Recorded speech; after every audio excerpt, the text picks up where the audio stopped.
and let me know that she would appoint me to be the regular accompanist for the Fisk Jubilee Singers.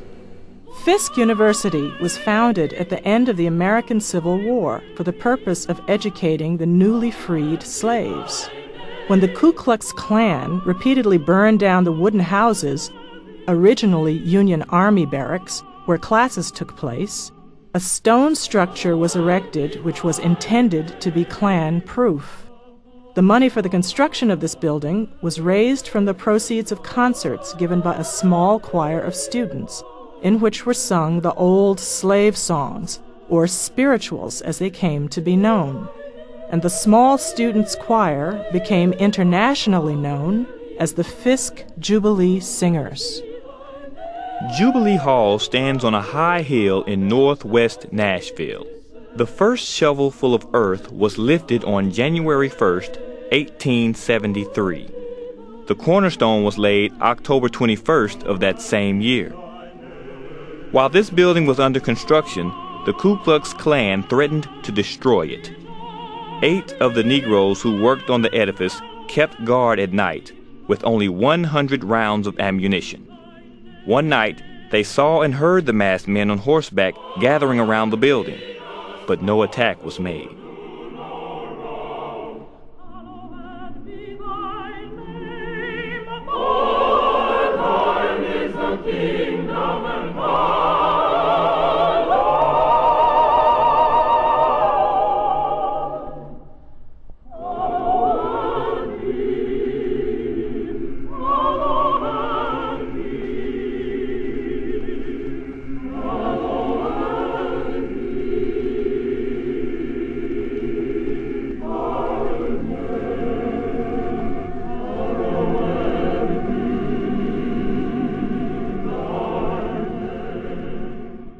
And everything worked beautifully until it was time to enter the service. And I was drafted from Fisk the latter part of 1941.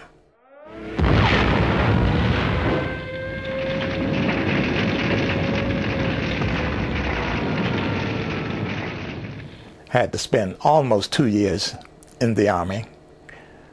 Spent some time training in the United States and then some time in North Africa, and most of the time was in southern France. I had been placed in charge of a small detachment of soldiers who were being taken out of special training in Boston, at Boston University, to go to another location, go to a location in Virginia, for somewhat kind of Secret Service training. And I was a non-commissioned officer at the time, and I was put in charge of the soldiers. And from New York to Washington, D.C., it was in my mind. I was in great quandary as to what I should do at Washington. But you forgot to mention these were white soldiers. Yes, they were. Yes, white soldiers. And I was in charge of this detachment. I was the only black.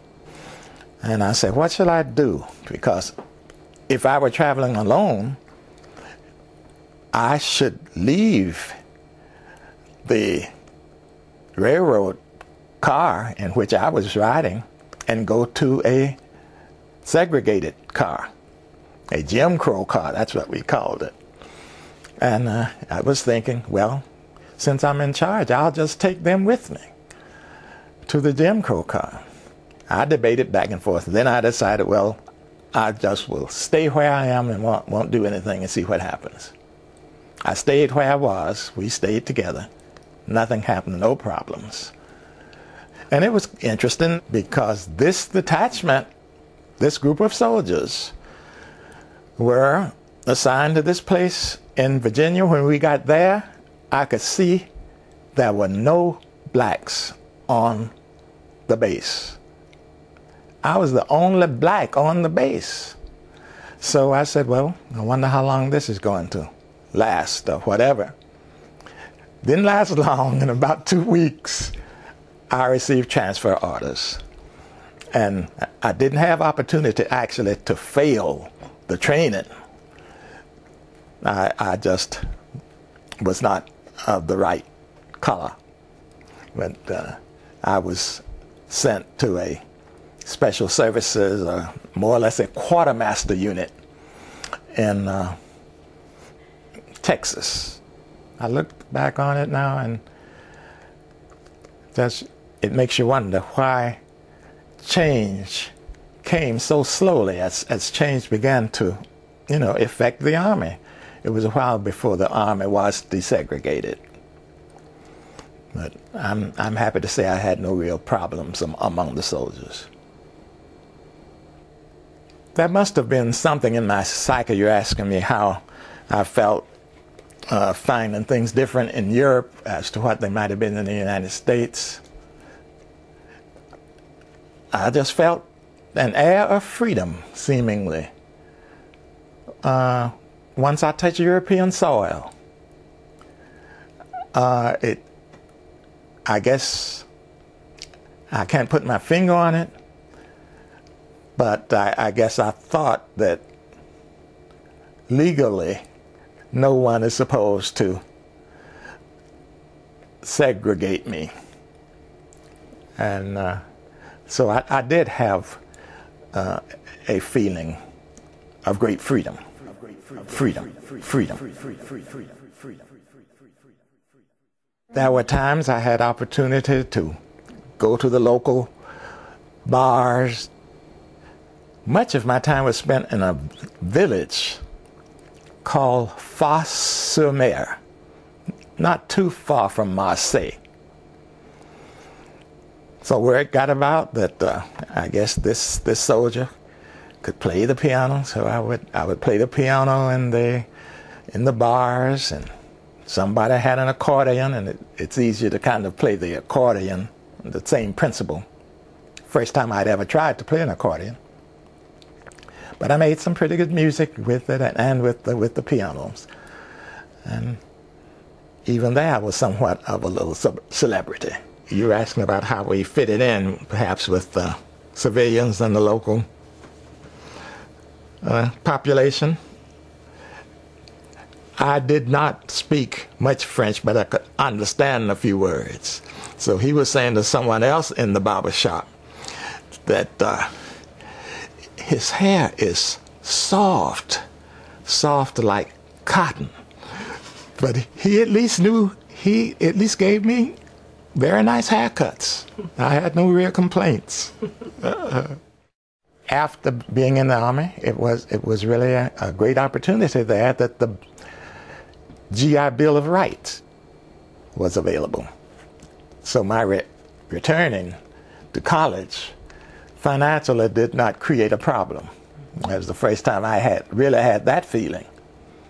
So the GI Bill enabled me to complete the work on my undergraduate work at Fisk. I finished the coursework through summer school of 1946. But in all the literature, the directories and in the registrar's office, I am a member of the class of 1947.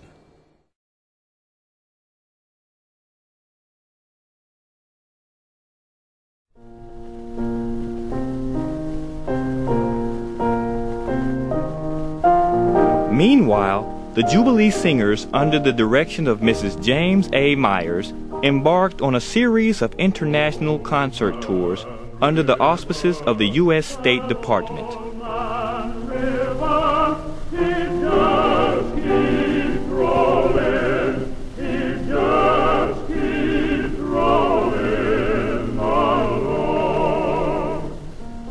Mathew Kennedy received worldwide acclaim as piano accompanist of the group and as a soloist.